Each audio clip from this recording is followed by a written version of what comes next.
These people will not escape judgment. I'm so sick of injustice, and I'm ready for Jesus to rule this earth. Yeah, I know, right? It's true. It's so true. And the thing is that to get to this place, right? It's it's because God lifts the veil. He doesn't lift the veil He doesn't lift the veil for everyone. There's some that you think that are on your side or on Trump's side because they know that they're there to still try to keep the control system in place. They are. Don't believe everybody because there's something going on right now, and I'm kind of just observing it and seeing where it goes, because it's all your alternative media, okay? It's the Glenn Becks, the Tucker Carlsons. It's all the people that I usually say, you need to keep an eye on these people, the Elon Musks, but all of them. They praise Elon Musk like he's a hero. So Glenn Beck today was interviewing. He did a long interview with Trump. It was very fascinating because Trump had mentioned in that interview, we'll have a legit election if Jesus came down and did the counting. He said that before. And yet, in this interview, Glenn Beck went out of his way to praise Elon Musk. Oh, Trump, you're going to have to get with Elon Musk. And they do this with the RFK Jr. stuff, too, that, you got to make sure to... And it's like, what are you people doing? And so here's my problem, because I know people are like, but they support him now. And Trump, I mean. And I'm like, yeah, but don't you ever ask yourself why it is that you or me, we knew who Trump was? But it took many of these other people so long to figure that out, and yet they're the people that we're told are the experts. So, and Trump praises all these people, so I'm not trying to, I'm just watching, that's all, I'm just observing. Because Trump usually praises people. He does. Even though people say he's so negative, no, he tends to praise people, even people I can't stand. Like Fauci, but I think he does that on purpose. But it's kind of hard for me to sit back and say, okay, so Elon Musk, maybe he is he's just a genius, has a big imagination, and all of his EV cars and brain chips and all these things, and AI, and he warned the world about AI, okay, and act like he's just so brilliant, and it's like, but how can you be so brilliant and you couldn't figure out for so long who Trump was? See, that's where my issue is with it. That's where my issue is with a lot of those people, because what you'll see is that same group, they have people that are there to push them, to push Elon's, to push RFK Jr., to push these people that weren't on Trump's side. And you could say, well, maybe that was just their political, that's what they believed, but then that's fine too. But then people shouldn't go on and say that these people are brilliant or geniuses. Because they couldn't figure out what we normal people were able to figure out a while ago.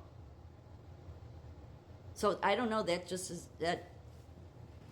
just throws me for a loop. So I just kind of sit back and observe it. But I notice that lately there's, this push, whether it's Glenn Beck or it's Tucker, and it's, Elon Musk. And it's like, yeah, okay, well, yeah, maybe Elon Musk has totally, turned over and no longer wants to put chips in people's brains. And, yeah, sure.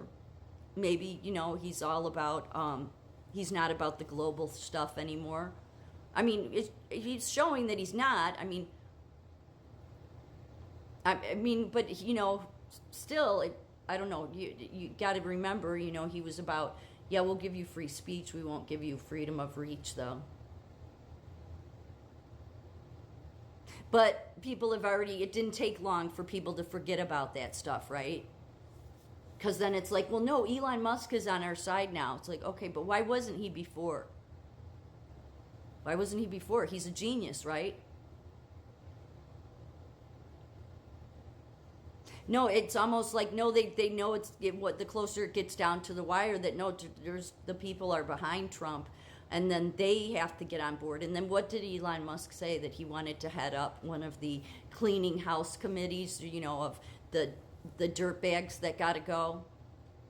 Yeah, that was bothersome to me, because I thought, it's one thing you want to support Trump. I don't know. I think the everyday people are the ones that should be in charge of getting rid of that, getting rid of the people that are not necessary. Because what would worry me about these people that came on to the, Trump train late is that they will still keep some bad actors in place to serve themselves, to keep the control system in place. But I would imagine that Trump recognizes that for what it is. Because I have a hard time, don't be a media person where you're going to push that somebody is so brilliant and a genius. First of all, you guys never say it about Trump, but you carry on to Trump about what a genius Musk is. And then I'm like, yeah, but, like Glenn Beck was doing that in this interview, because he had interviewed Trump today. But it was like, but Glenn Beck didn't even initially support Trump. And he said, he says, he just assumed that he wasn't going to be any good for the country. But, I listen to Glenn Beck. He gives a lot of truth. Again, he's somebody I'm on the fence with all the time. I don't know. I very much want to believe, no, these people have good intentions, but there's several that everybody thinks Tulsi Gabbard she's with Trump too. Is she? She was in the World Economic Forum's young global leader.